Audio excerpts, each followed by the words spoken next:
عبداللہ بن ابی قتادہ رضی اللہ عنہ نے خبر دی اور انہیں ان کے والد ابو قتادہ نے خبر دی کہ رسول اللہ صلی اللہ علیہ وسلم حج کا ارادہ کر کے نکلے۔ صحابہ بھی آپ کے ساتھ تھے۔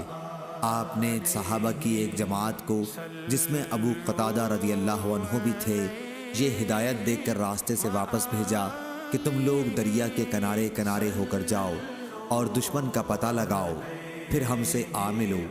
چنانچہ یہ جماعت دریا کے کنارے چلی۔ واپسی میں سب نے احرام باندھ لیا تھا، لیکن ابو قتادہ رضی اللہ عنہ نے ابھی احرام نہیں باندھا تھا۔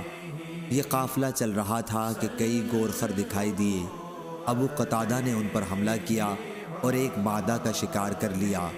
پھر ایک جگہ ٹھہر کر سب نے اس کا گوشت کھایا، اور ساتھ ہی یہ خیال بھی آیا کہ کیا ہم محرم ہونے کے باوجود شکار کا گوشت کھا بھی سکتے ہیں۔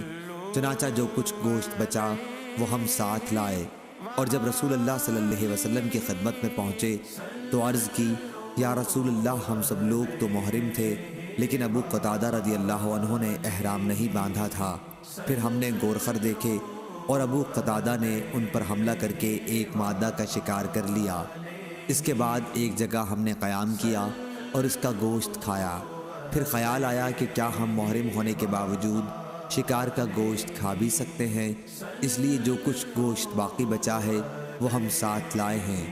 آپ صلی اللہ علیہ وسلم نے پوچھا، کیا تم میں سے کسی نے ابو قتادہ رضی اللہ عنہ کو شکار کرنے کے لیے کہا تھا، یا کسی نے اس شکار کی طرف اشارہ کیا تھا؟